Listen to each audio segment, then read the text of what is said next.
the world's most mysterious archaeological discoveries that scientists still cannot explain. Hello, and welcome to Ancient History. My friend, have you ever wondered what secrets might be hidden deep beneath the earth? Traces from thousands of years ago, mysterious structures or artifacts that no one can explain, all of them lie in silence, waiting for the day they are revealed. What's fascinating is that even when they are uncovered, many archaeological discoveries still leave scientists puzzled, as if they challenge everything humanity thought it knew. There are mass graves containing hundreds of skeletons, yet no one understands why they fell together. There are statues, tools, and even ancient civilizations that left behind evidence far beyond the technological capabilities of their time. Some ruins even suggest the presence of objects so extraordinary that even today with modern technology, we can only ask in astonishment, who created them? And how? What makes these discoveries so captivating is their mystery. They not only offer us a strange and unexpected glimpse into the past, but also force us to wonder, have certain stories been forgotten? Or could there be civilizations that humanity has never known? Today, we will journey deep into some of the most mysterious archaeological discoveries ever found, and try for a moment to put yourself in the shoes of the scientists standing before undeniable evidence, yet unable to provide a reasonable explanation. Are you ready to step into this journey full of surprises? If you are, then let's begin with the first discovery. The 700-year-old beautiful mummy still has intact eyelashes. Have you ever imagined that one day, while digging a road or constructing a building, you might accidentally touch history? A random moment, and suddenly the past awakens. This is not just imagination. It really happened in China in 2011. In Taizhou City, Jiangsu Province, a quiet place not particularly famous on the tourist map, a group of workers were expanding a road when, at a depth of only about 6.5 feet, they hit a hard object.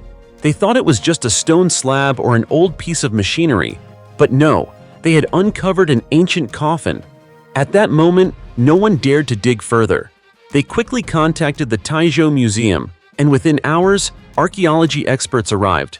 When they opened the coffin lid, the whole team was stunned, and probably the world was too, as the news spread.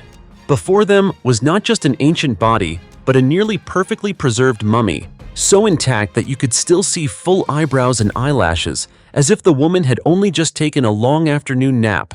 We are talking about a woman who lived during the Ming Dynasty, nearly 700 years ago. But the miracle didn't stop there. When they unfolded the fine silk wrapping around her body, they found not only well-preserved skin, but also jewelry, clothing, and items clearly showing she was no ordinary person. So who was she? Why was she buried so carefully? And how could her body resist the ravages of time for so long? The first thing that amazed the archaeologists was the near-perfect preservation of the body. Layers of soft silk wrapped around the woman's form like a cocoon. The air, humidity, and temperature all seemed to work together to preserve the shape of a person who lived 7 centuries ago. Can you imagine? Her eyelashes still curled, lips still shaped, and on her hand, a sparkling jade ring. That ring, along with other jewelry, was the key for archaeologists to speculate about her identity. She might have been a noblewoman, even a member of a powerful family in the Ming court. The exquisite clothing, rare fabric materials, and intricate patterns all indicated high status. Thanks to the remaining traces, the mummy was given the poetic name, the Beauty of Taizhou. But the story didn't end there. A big question arose from the moment of discovery. What was the dark brown liquid surrounding the body? Was it an ancient embalming fluid, or simply groundwater seeping into the coffin over time? This question remains unresolved even now, more than a decade later. Chinese scientists continue to analyze and study, but the answer remains shrouded in the mist of history. What do you think? Did ancient people possess embalming techniques so advanced they confused the modern world? Mr. Wang Weiyin, director of the Taizhou Museum, once said that Ming Dynasty mummification was very special. Unlike ancient Egypt's use of artificial chemicals, it utilized the finest elements from nature: soft silk, cotton, and discreet burial conditions. Some researchers believe the special soil environment with low temperatures and limited oxygen prevented bacteria from growing, effectively freezing the decomposition process. Inside the coffin, besides the mummy, there were bones, pottery, ancient writings, and valuable artifacts. All of these pieces help reconstruct a vivid picture of Ming society. How did the nobility dress? What jewelry did they wear? What burial rituals did they follow? And most importantly, what was this woman's role in history? Unfortunately, the discovery site was quite isolated, with no other remains or clues nearby. This makes it very difficult to identify the beauty of Taizhou and determine her cause of death. Did she die from illness, old age, or was she a victim of a palace conspiracy? All of these remain hypotheses, each opening a new door into the maze of history. To this day, the mummy is preserved at the Taizhou Museum, which attracts thousands of visitors annually, especially those passionate about archaeology and ancient Chinese culture. Here, people can see with their own eyes a body that is nearly immortal and admire the objects that once belonged to a person who lived centuries ago. And of course, if you have the chance and love exploring the past, a trip to Taizhou would be an ideal adventure. The mass grave of 380 skeletons. From the 1st century, the bloody battle between Rome and the Germanic tribes. In the wetlands of Enj, in the Ilerup River Valley, scientists have uncovered a massive mass grave containing 380 skeletons dating back to the 1st century AD. Can you imagine it? Hundreds of people, of all ages, who fell together in a fierce battle. And what remains after nearly 2,000 years is the coldest evidence of history's brutality. When these skeletons were brought to light, what struck archaeologists first was the age and gender of the dead. Most of them were adult men, roughly 40 to 60 years old. But the most haunting part was the discovery of children's remains, some as young as 13 or 14 years old. Clearly, this battle did not only claim the lives of strong adult men, but also dragged in young teenagers who had barely reached maturity. The marks on the bones made the discovery even more tragic. Almost all bore heavy injuries, showing they had perished in violent combat. But that wasn't all. On many skeletons, researchers also found gnaw marks from wild animals such as dogs, foxes, and even wolves. This proved that after the battle, the bodies had been left exposed, never given a proper burial, and instead became food for scavengers. Dr. Meta Levshal of Aarhus University, who led the research team, believes not all of these men were professional warriors. Some evidence suggests they may have been ordinary villagers, hastily recruited to face an enemy army. Perhaps in a single moment, they picked up weapons to confront the invaders, and then remained forever on the battlefield. What makes this discovery even more significant is that archaeologists did not only find bones. A cache of artifacts linked to the battle was also uncovered. Iron weapons such as swords, knives, axes, and fragments of broken shields. Alongside them were ceramic vessels and animal bones, from dogs, pigs, and cattle. These finds reveal a clearer picture. This was not just a small skirmish, but a large-scale battle involving many groups of people of different classes and ages. The historical context makes the story even more dramatic. In the 1st century AD, the Roman Empire was expanding north into Europe. Brutal battles erupted between Rome and the Germanic tribes, not only over land, but over power and the survival of entire peoples. And it was likely in one of these clashes that 380 people fell, their remains lying in the waterlogged earth for nearly 2 millennia. What especially fascinates archaeologists is the way these remains were gathered. Not everyone was buried with care. Many skeletons seem to have been discarded hastily, collected all at once, and deposited in a single massive grave. Was this a way of clearing the battlefield? Or did it reflect some kind of ritual we still don't understand? Though there is no certain answer, this discovery is a window into the past, allowing us to see more clearly the violence of Rome's confrontations with the northern tribes.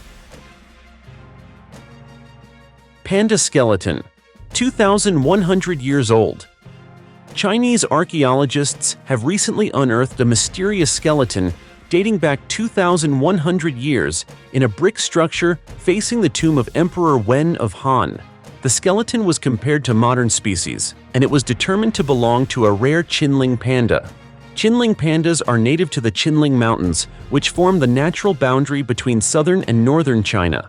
This species of panda is geographically isolated, leading to significant differences in morphology and genetics compared to the giant pandas of Sichuan. They have brown and white fur, instead of the typical black and white coloring of other panda species. Remarkably, a similar panda skeleton was also found in the tomb of Empress Dowager Ba, the mother of Emperor Wen of Han. In the past, pandas were considered a noble creature and were often offered as tribute to the royal family and foreign dignitaries. This may explain why it was placed in a special position within royal tombs. In addition to the giant panda, scientists also discovered the remains of other rare creatures such as tigers, proboscis monkeys, buffalo, antelope, ibex, and Tibetan cattle. This suggests that a sort of royal garden may have been built in the afterlife for Emperor Wen of Han. Researcher Wu Xinzhu from the Hubei Provincial Institute of Archaeology noted that the presence of the panda skeleton remains the most noteworthy, emphasizing the ancient connection between humans and this species. According to recent estimates, only about 300 to 400 chinling pandas remain in the wild today. Golden treasure in an ancient tomb. Recently, researchers made a magnificent discovery, an ancient tomb containing a treasure of solid gold, believed to belong to a tribal leader at an archaeological park in Panama, estimated to be around 1,200 years old. This tomb is not only the resting place of a leader, but also the burial site of dozens of other victims. Located within the grounds of the El Caño Archaeological Park, this tomb has become the focal point of archaeological attention as the excavation team uncovered a series of gold treasures inside. Among the notable finds are bracelets and 2 belts made from gold beads, along with earrings shaped like crocodiles and earrings wrapped in whale tooth adorned with gold, as well as many other circular artifacts. Experts believe that this tomb may belong to a high-ranking tribal leader, likely in his 30s. However, the excavation is ongoing and incomplete, so the exact number of individuals buried within the tomb has yet to be determined. Dr. Julia Mayo, director of the El Caño organization and head of the archaeological project, further shared that alongside the leader's remains, there may be as many as 31 other sacrificial victims buried in this tomb. In a scene that highlights the strangeness, the leader was buried face down on top of a woman's body, suggesting ancient rituals or traditions of the tribe. 6-month-old baby mummy, frozen in ice. Greenland, the land of people, is an autonomous territory of the Kingdom of Denmark. Although geographically and ethnically, Greenland resembles an Arctic island connected to North America. Its history has strong ties to Europe. Greenland is the world's largest island, with 81% of its area covered in ice and snow. In a recent discovery, scientists accidentally unearthed an ice tomb containing the remains of an Inuit family, including 8 mummies. These ancient individuals are believed to have died around 1475 in Greenland. Astonished by this new finding, the research community has declared these mummies the best preserved ever discovered in North America. Among the 8 mummies were a 6-month-old baby, another older child, and 6 adult women. Notably, the preservation of the 6-month-old baby mummy has amazed scientists. Strange images show that parts of the body, including skin, fingernails, and hair, remain intact even after 500 years. Even tattoos on the foreheads, cheeks, and chins of all 8 mummies are still visible. After analysis, archaeologists hypothesize that the 6-month-old baby may have been buried alive with its family.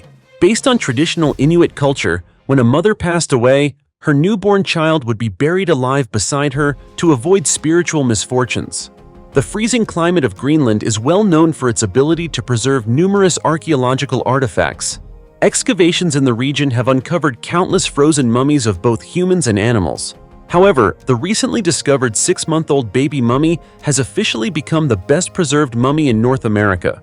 This mummy continues to be studied by scientists, while 4 of the other bodies are currently on display at the Greenland National Museum in Nuuk. If you have the opportunity, be sure to visit and admire them. Unembalmed bodies that haven't decayed for hundreds of years. Throughout the history of archaeology, unusual discoveries of perfectly preserved bodies that have not undergone any embalming processes have always attracted the attention of the scientific community. One of the most astonishing discoveries occurred in 1647, when the body of a man was found in a tomb at St. Andrew's Church in the small town of Venzone, located in the Udine province of Italy. What made this body, along with several others found later, particularly special was that it had not decayed despite being buried underground for centuries. The appearance of these perfectly preserved mummies left researchers astounded. By the 20th century, a total of 42 such bodies had been discovered in tombs within the Venzone churchyard. However, an earthquake in 1976 reduced this number to just 15. What sets these bodies apart from other famous mummies around the world is that they had never decomposed, even though they were not embalmed using either chemical or manual methods. Scientists have pointed out that these bodies share some common characteristics. They are extremely light, and the skin has turned a yellow-brown color, resembling leather. Their weight ranges from 22 to 44 pounds, and despite the passage of time, some internal organs are still largely intact, albeit changed to some extent. The discovery of these bodies in such a strange state of preservation prompted researchers to investigate further to find out why they had not decomposed like other bodies. One hypothesis is natural mummification. According to scientists, these bodies were not embalmed in the traditional way, like those in Egypt or Mexico, but instead underwent a natural dehydration process. One important factor that might explain this phenomenon is the presence of a parasitic fungus called Hypha tombicidia. This fungus was found in some of the bodies as well as in wooden coffins. It thrives in the damp environment of the tombs and has the ability to draw moisture out of the body's organs before they can decompose. This process helps the skin dry out and resist decomposition when exposed to air. However, some scientists suggest that, in addition to the help of this fungus, the surrounding limestone soil could have also played an important role in preserving the bodies. Limestone is a mineral that has moisture-absorbing properties and helps prevent decomposition, which may have been crucial in maintaining the integrity of these bodies for centuries. Despite the many hypotheses proposed, they remain just that, hypotheses. And the true cause of why the bodies in Venzone have not decayed remains a mystery that has yet to be fully explained. Research into natural mummification and the factors influencing body preservation continues to face challenges, particularly when it comes to observing and testing the natural elements that affect this process. Therefore, the strange mummies of Venzone remain one of the intriguing mysteries in archaeology, raising many unanswered questions.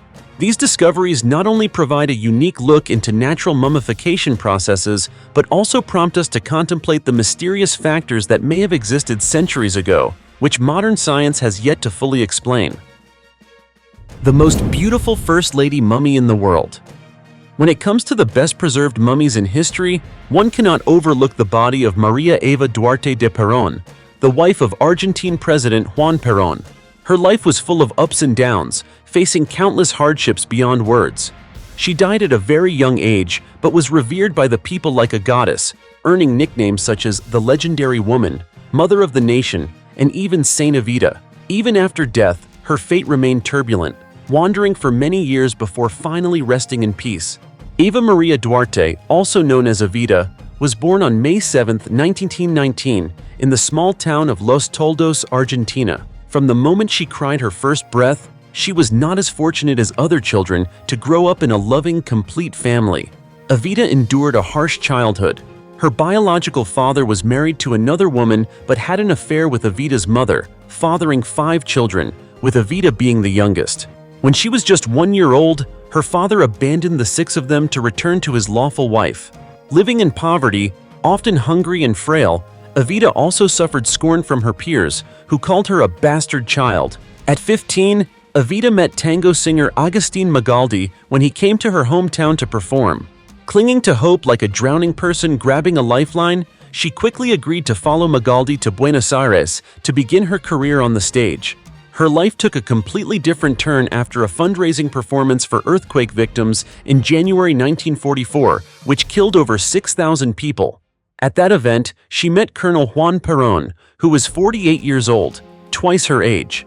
He had no children. His first wife had died of cervical cancer 6 years earlier.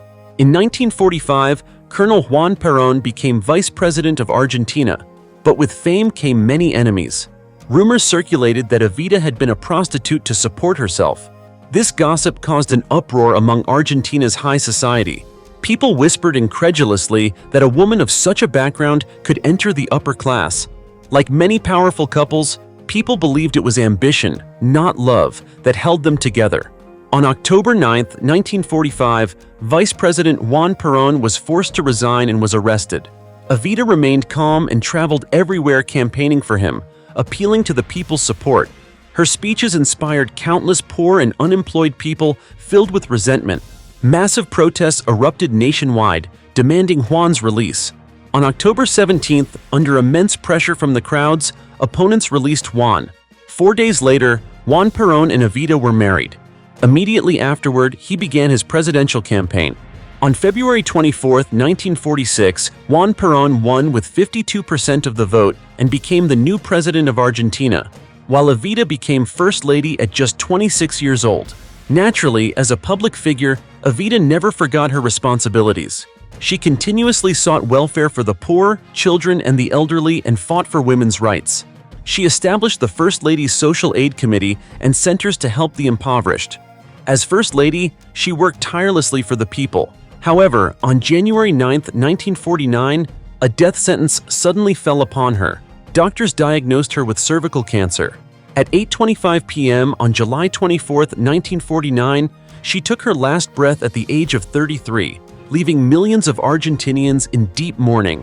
After Evita's death, President Juan Perón was heartbroken and decided to have her embalmed so she could remain by his side forever. The famous Argentine pathologist Pedro Ara, known as the Master of Embalming, was entrusted with this task. He quickly began the embalming process for the noble First Lady. Her blood was completely replaced with pure alcohol and glycerin, a compound capable of withstanding temperatures up to 284 degrees Celsius. The alcohol extracted water from her tissues, while glycerin kept her body looking lifelike, and her internal organs were preserved in an incredibly perfect state. Her body was then placed in a copper coffin, encased in a thick crystal glass cover costing $30,000, and displayed for public visitation. For the next 2 years, Dr. Pedro Ara worked diligently until his lifelike masterpiece was complete. However, all plans for a monument to First Lady Evita failed when, in 1955, her husband, President Juan Perón, was overthrown by the military and fled to Spain. Fearing that Evita's mummy would become a rallying point for opposition forces, soldiers confiscated and hid it in secret locations. Dr. John Kreniauskas, a specialist from University College London, said, "Evita's body represented power, a symbol of political authority, and she also represented women. So her body was something everyone wanted to possess. They hid it in a box concealed by soldiers in a secret place." Initially, the military commanders responsible for guarding Evita's body refused to keep it at their base. The coffin was thus hidden inside a wooden crate labeled as radio equipment, concealed in a truck parked in Buenos Aires, stored at city water facilities, behind a movie theater, and even in the attic of a military intelligence agency. Somehow, news leaked from every location. At one point, the coffin was reportedly kept in the home of a military colonel. Rumors circulated that this colonel shot his wife out of jealousy over the time he spent with Evita's body. Eventually, it was believed there was no safe place in Argentina to keep the body, and the government ordered it shipped to Europe. Evita's coffin was transported to Bonn, West Germany, and buried in the garden of the Argentine embassy. Later, it was moved to Milan and buried in a cemetery under the alias Maria Maggi. In 1971, her body was exhumed and returned to her husband, who was then living with his third wife Isabel in Spain. During this time, she was kept in a chapel attic. The mummy was no longer as beautiful as before. After nearly 2 decades of wandering, she and her husband, now deceased, were finally returned home. When Juan Perón's third wife became president, she built a memorial to place Evita's body alongside the late President Juan Perón's remains. In 1976, another military coup occurred. This time, Evita's body was quickly hidden by her family before it could be seized again by the military. Finally, she ended her journey in a marble crypt, approximately 16 feet underground, designed to withstand a nuclear bomb, at La Recoleta Cemetery in Buenos Aires. Since then, no one has seen the woman considered Argentina's legend again.